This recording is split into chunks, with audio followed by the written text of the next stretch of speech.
बच्चों तो आज हम बात करेंगे आप लोगों से कि कबीरदास की शिक्षा और गुरु भक्ति के बारे में। जैसा कि अगली वीडियो में चर्चा हुआ था कबीरदास के जीवन परिचय के बारे में, और आज कबीरदास की शिक्षा और गुरु भक्ति के बारे में। तो कबीरदास जो एक गृहस्थ जीवन व्यतीत किए थे, महान समाज सुधारक संत थे, पर कबीरदास पढ़े लिखे नहीं थे। जैसा कि इस पद से हम सबको देखने को मिलता है कि मस कागज छुयो नहीं, कलम गयो नहीं हाथ। अर्थात मसी मतलब स्याही, कागज छुयो यानी छुआ भी नहीं, कलम गयो मीन्स पकड़ना, हाथ अर्थात स्याही और कागज को छुआ तक नहीं, कलम को हाथ से पकड़ा नहीं। इससे सिद्ध होता है कि कबीरदास ने पढ़ा नहीं।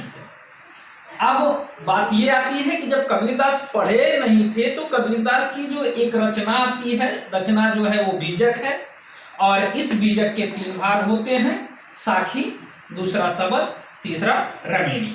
कबीरदास की मात्र एक रचना बीजक, बीजक के 3 भाग साखी, सबद, रमेणी।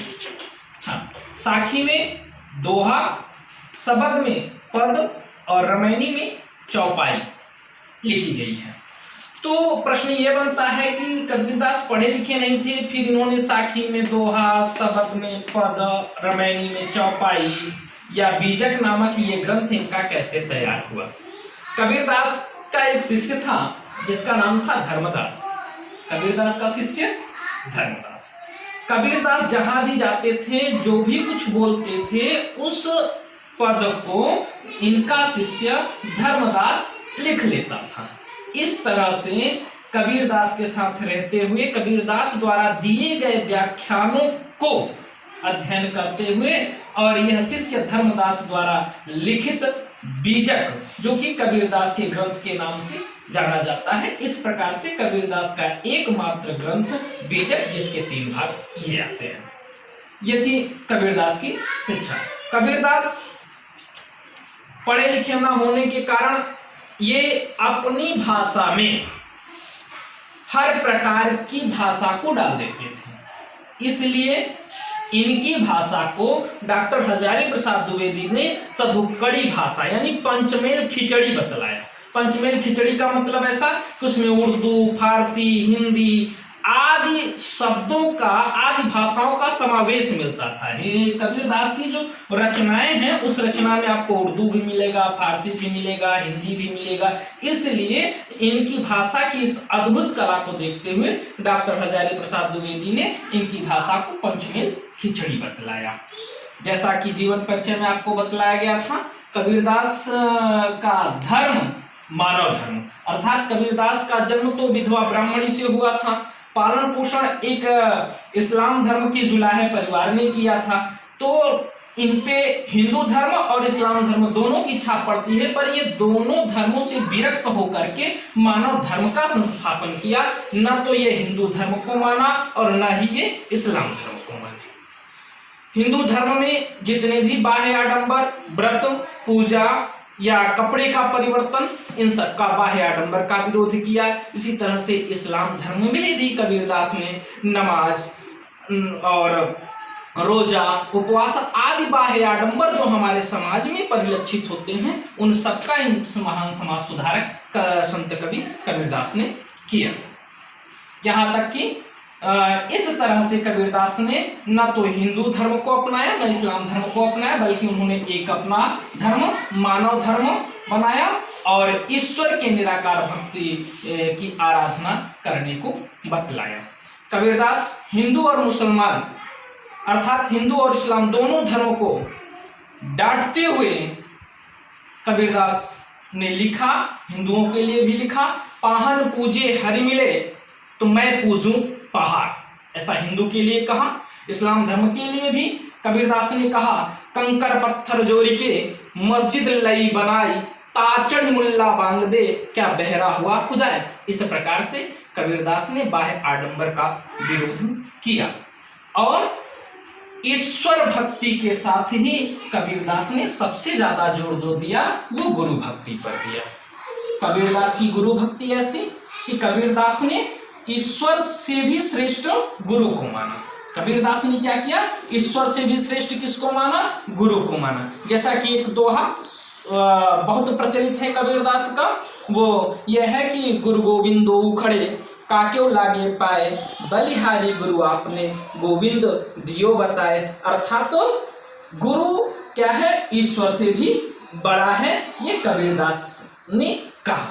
इतना ही नहीं, और कबीरदास ने कहा, क्या कहा, सतगुरु हमसे रीझ कर कहा एक प्रसंग, वर्षा बादल प्रेम का भीज गया सब अंग। यानी कि गुरु की कृपा हमारे ऊपर सर्वोपरि है। साथ ही साथ राम नाम के पटतरे देवे को कछुनाए, क्या ले गुरु संतोषिया हौस रही मन माही। अर्थात कबीरदास ने कहा कि गुरु संपूर्ण संतोष की खान है और हम क्या है, हम भिखारी हैं, हमारा मन कभी नहीं भरता, हम हमेशा कुछ न कुछ याचना करते रहते हैं। साथ ही साथ कहा, ज्ञान प्रकाशा गुरु मिला सो जिन बिसरी जाए, जब गोविंद कृपा करी तब गुरु मिलिया आए। अर्थात हम संपूर्ण मानव क्या चाहते हैं कि ईश्वर हम पे प्रसन्न रहे, तो ईश्वर की प्रसन्नता के कारण ही हमें सच्चा गुरु मिला।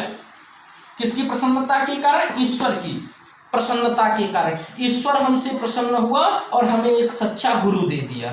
और हम यदि गुरु का अपमान कर दिए तो यानी ईश्वर का अपमान कर दिए। इस बात के लिए कबीरदास कहते हैं कि यदि आपको भगवान को खुश करना है तो सबसे पहले आप किसको प्रसन्न करिए, अपने गुरु को प्रसन्न करिए। यानी ईश्वर से भी ज्यादा यहाँ पर भी कबीरदास ने गुरु को ही महत्व दिया। साथ ही साथ बलिहारी गुरु आपणो दोहारी के बार, जिन मानुष ते देवता करत न लागी बार। अर्थात पुनः कबीरदास ने गुरु को भक्ति को बताते हुए कहा कि वह गुरु की कृपा हम पे अनेक है, जिस गुरु ने हमें मनुष्य से देवता बनाने में तनिक भी देरी नहीं लगाई।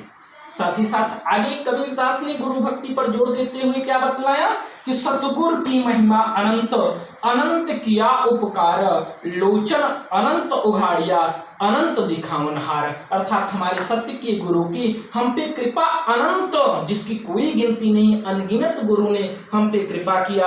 और जब जब हम पथ भ्रष्ट हुए तब तब हमारे गुरु ने हमें पथ की ओर अग्रसर किया। साथ ही साथ और बहुत से पद आपको कबीरदास के मिलेंगे जो कि गुरु के बारे में बतलाया गया है। एक पद में तो कबीरदास ने बहुत ही कुछ लिख दिया गुरु के बारे में और बोला कि सब धरती कागज करूं, लेखन सब बनमाही, सात समुद्र की मसी करूं, गुरगुण लिखा न जाए। अर्थात लिखा कि मैं पूरी जितनी भी पृथ्वी है विश्व की, पूरी पृथ्वी को मैं कागज बना लूं और जितने समुद्र हैं सभी समुद्र की मैं स्याही बना लूं और जितने पर्वत हैं सभी पर्वतों की मैं कलम बना लूं और गुरु का वर्णन करने लगूं, फिर भी ये कागज, ये स्याही और ये कलम गुरु का वर्णन करने के लिए कम पड़ेगा। इस प्रकार से अथाह भक्ति गुरु के प्रति कबीरदास ने अभिव्यक्त किया। तो बस आज के लिए इतना ही। अगली चर्चाएं हम फिर अगली क्लास